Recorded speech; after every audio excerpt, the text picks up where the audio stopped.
Welcome to the show, 5-Star Fam. I'm AJ. Before we get into it, become part of the notification squad by hitting the bell next to the subscribe button on YouTube. Welcome to another episode of 5-Stripe Weekly, and we will try to move fast through these topics this week as we've got a couple match reviews and a match preview in this episode. Always very difficult in those double, triple match weeks even. I would say maybe it's more just a double in this week, but which also not a lot of days in between. So let's move fast. Let's go. So first up, the Toronto FC match, which started off auspiciously with the injury to Brooks Lennon. It wasn't even in the game. It was during warm-up. And he had to be stretchered off the field, so very, very sad news there. Aidan McFadden took his place at right back, and in terms of Lennon, we will discuss his injury later on in the news segment. But this match also started off auspiciously in the 8th minute. Toronto FC score early. We look a little suspect defensively.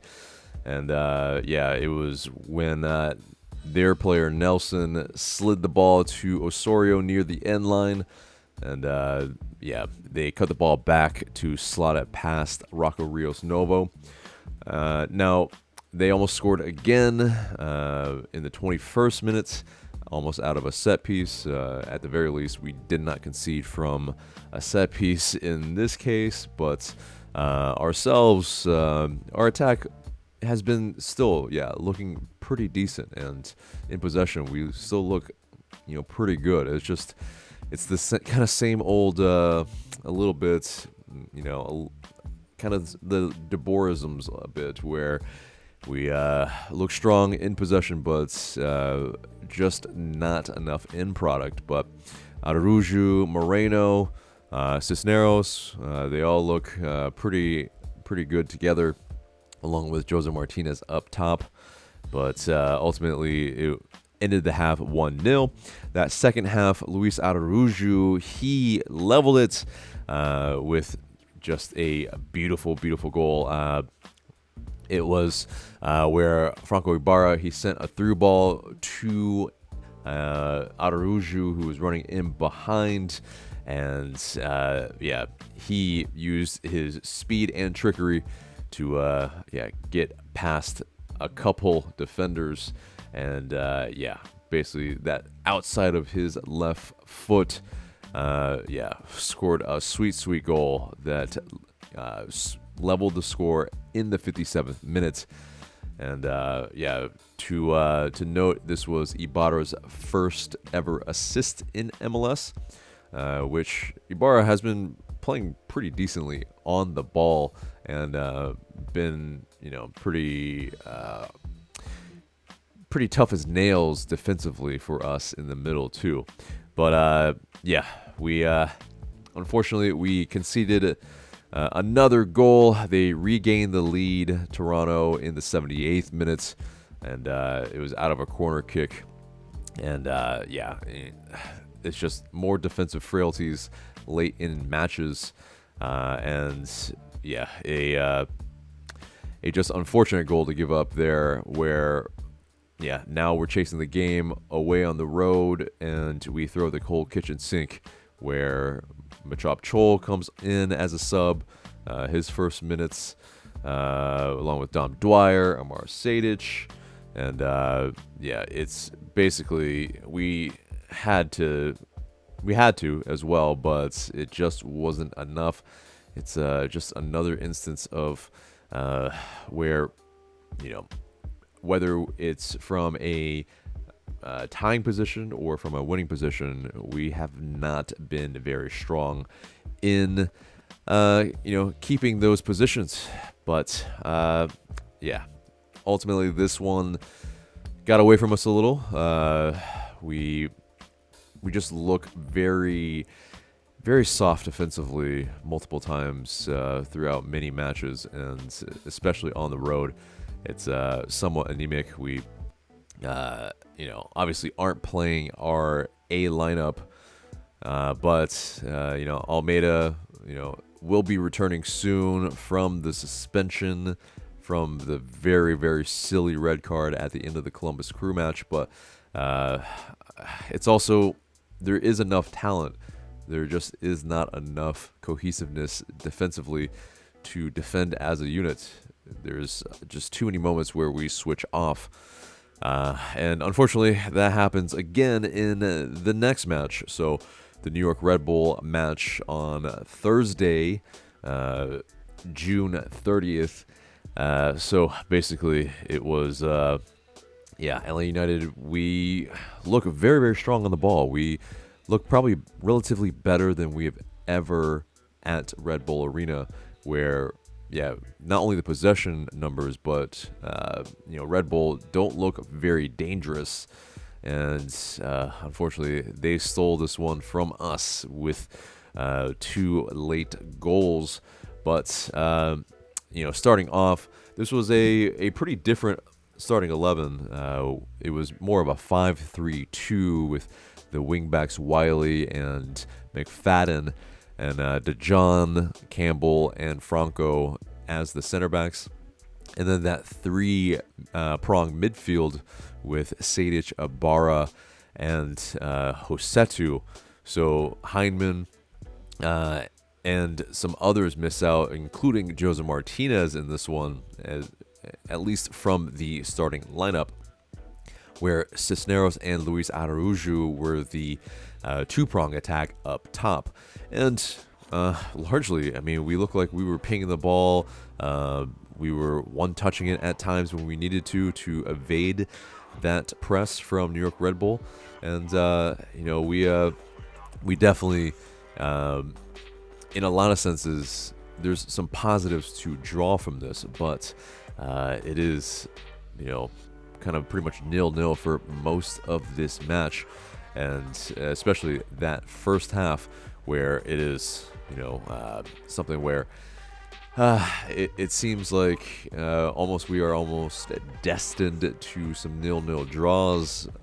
We played a pair of 0-0 draws last year against New York Red Bulls in our 2 matches against them. But the notable thing in this first half was that Franco Ibarra, he was issued another yellow card, his 5th this season, which means he will miss the NYCFC match due to yellow card accumulation. But there were a few chances, nothing really clear cut, but LA United, in terms of through Luis Araujo, there was a massive opportunity to put him ahead, in the sense that it looked pretty good. It just was not clear cut, but Araujo, he hits it where the goalkeeper parries it pretty easily, but it was basically parried over the bar for a corner. That one, I think, was probably the best chance of the first half. Now, getting into the second half, though, there was some brilliant play in this sequence where we were one-touching it. There was a dummy, and Araujo and Josetu, they were combining well. And Heinemann, he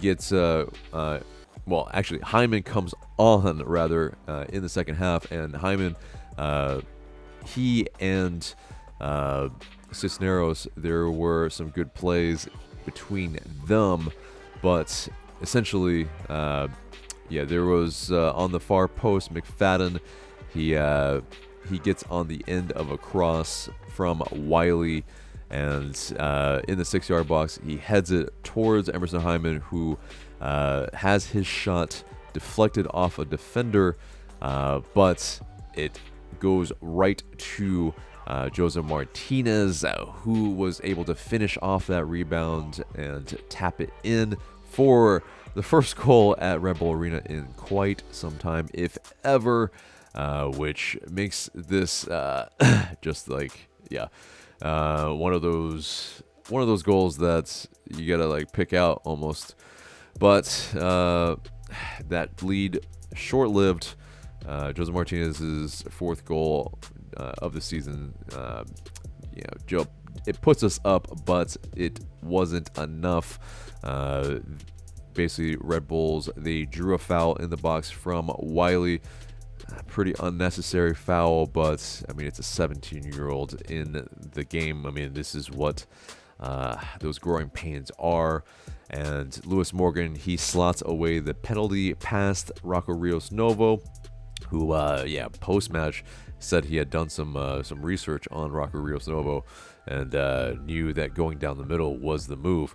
And then another unfortunate gaffe late in the match in the 89th minute. Alan Franco, he passes to Alex DeJohn, and instead of going towards the ball, DeJohn thinks that the ball will go into his motion, his path of play, but he has his pocket picked by 16-year-old Serge Goma, who, he picks his pockets, he slots it really clinically past Rocco Rios Nova at his near post, and unfortunately we give up the lead in just a couple of moments of madness where LA United, we need to cut this out.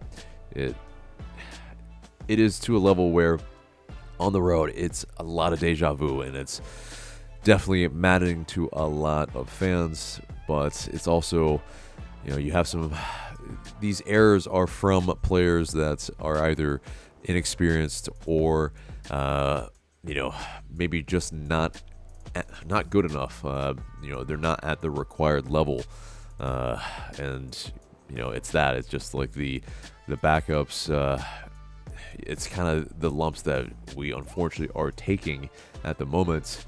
But there were some good flourishing moments in the attack for us in this match. Some good takeaways that we can move forward with, but it starts to beg the question of the front office that there are some things that, at least backup wise, it's that. I mean, it's MLS. There is always a depth issue, but you want the squad building to be more in line to where it's providing competition, not where it's just you're losing a lot of things when you're bringing in kind of the B squad, C squad. But wrapping up this, these two match reviews and moving to the news. And so getting into the news, Araujo's Toronto goal was named the MLS goal of the week. So, good little consolation prize there. I mean, that's fine. Definitely LA United fans still are showing out in the polls.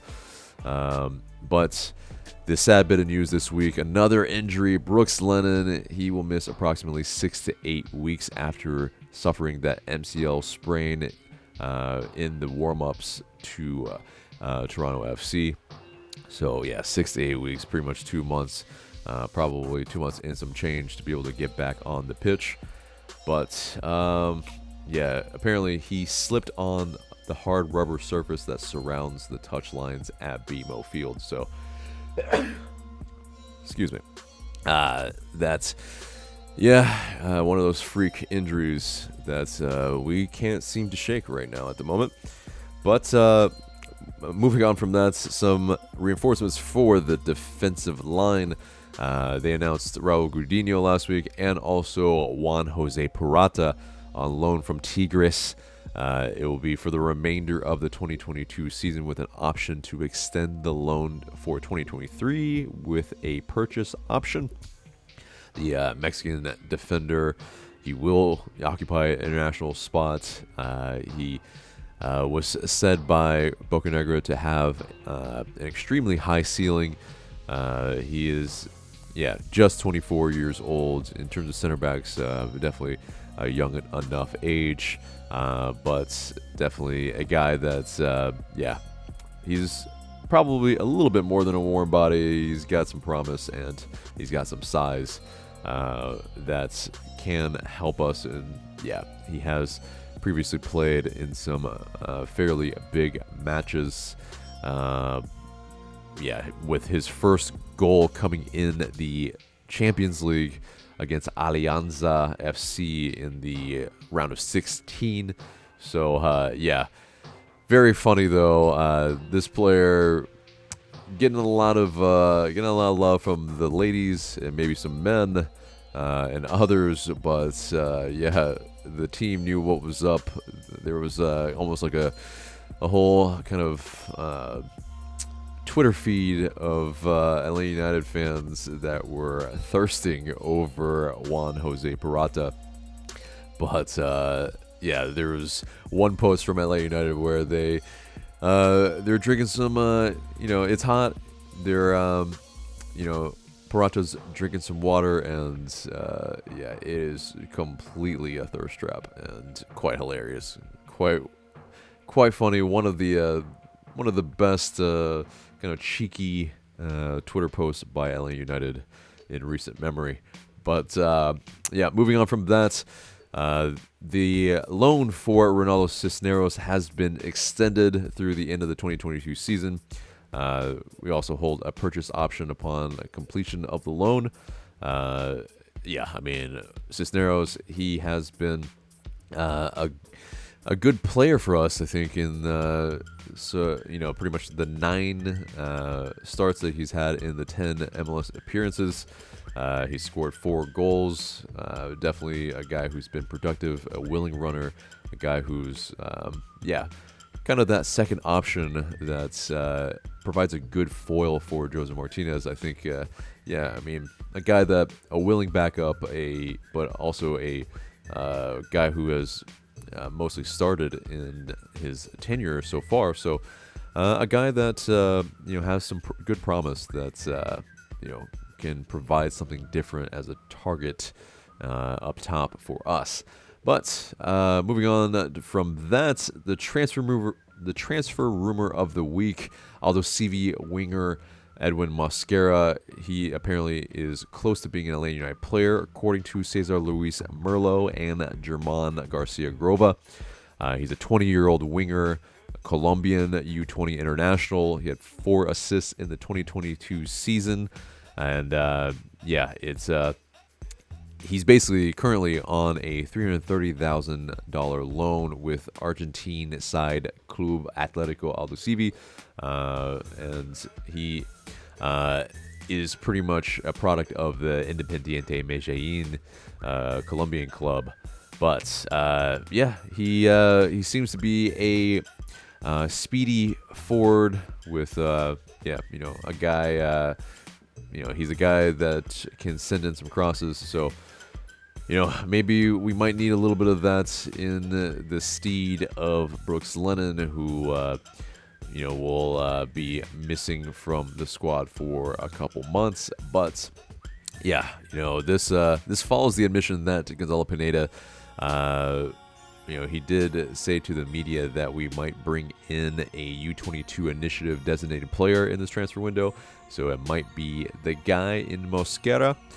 Now, does that mean we've figured out something with Eric Lopez, as both or all 3 of those spots with Lopez, with Sosa, and Ibarra are currently filled? It does make it interesting that Lopez might be on his way out, maybe on a permanent move. Who knows? But moving on from that, LA United 2, they play the Charleston Battery to a 4-2 win. And Tristan Traeger, he scored 2 goals in less than 3 minutes. And Jackson Conway, he followed suit with his own brace for LA United to secure 3 points. And so, definitely Jackson Conway is getting some good minutes down there with LA United 2, and hopefully, there's more scoring that can be had, maybe with the first team. But That does it for the news, and it gets us to the match preview. And LA United, they will be playing NYCFC at Yankee Stadium on Sunday, July 3rd at 5 p.m. Always a house of horrors for LA United at Yankee Stadium, unfortunately. NYCFC are the Supporter Shield, or the MLS Cup winners, rather. And, they're a team that are very good in possession, pressing, set pieces. It's, just a team that has a lot of firepower. But they've had a lot of guys, a lot of guys leave the squad in the winter transfer window, and James Sands, he left on an 18-month loan with a purchase option. Jesus Medina, he also leaves for another team in CSKA Moscow. And also Ismail Tajiri-Shradi, he was drafted in the expansion draft by Charlotte FC and then was traded to LAFC. Now, they also brought in Thiago Martins, a DP center back, but that's pretty much it. I mean, they are largely still the same squad in terms of from last year, but still a very, very good squad. Still... in terms of what the standings look like for, these two MLS teams, basically, we're sitting in 11th. They're sitting in 4th. This is trap game written all over it, right, for LA United, hopefully. But, in terms of the predictions by a lot of the pundits, they were predicted to be finishing probably as low as 3rd and as high as 1st. It's been probably a little bit more of where NYCFC playing in the Champions League. They're still sorting themselves out, as most MLS teams do when, that competition is so early in the season. So they're still working their way back a little bit up the standings. But, getting into the starting 11 predictions for LA United. So, Grudino doesn't come in until pretty much a little bit later in July, in early July. But so I think Rocco Rios Novo will continue to be the starter, and we will need him in that kind of basically short pitch at Yankee Stadium, so that we can be cool in possession, especially NYCFC being good at the press. Basically, our issues don't really lie in some of that distribution, mostly. We do need to cut out some of the boneheadedness at the back, but it's in terms of the shape here. I think it was a one-off with the 5-3-2. We were I think basically playing to the Red Bulls and what they like to do. But I think in this match, it's going to be a 4-3-3 again, where, not again, but like how we usually play. And McFadden at the right back position, Wiley at left back, Franco and Campbell the center back pairing, Josetu and Sosa, probably, maybe Heinemann in place of Josetu. But we'll see if Sosa can play. He has been kind of nursing a little bit of an injury. If not those two, I would see probably maybe Heinemann and Sejdic. We probably will see the return of Thiago Almada. Hopefully with that those three can really kind of solidify that midfield a little bit for us to control this match, which we will definitely very much need. Almada's ability to be press resistant will be hugely, hugely important. On the wings, Araujo and Moreno as the two on the wide parts of the pitch, and Jose Martinez up top. It seemed like the rotation for the Red Bull match was the move, and in this match, it's that case where the other players are rotated back in. Of course, Franco Ibarra, he misses out with yellow card accumulation with that 5th yellow card, as mentioned earlier. But what do you guys think? What's that starting 11 look like for you?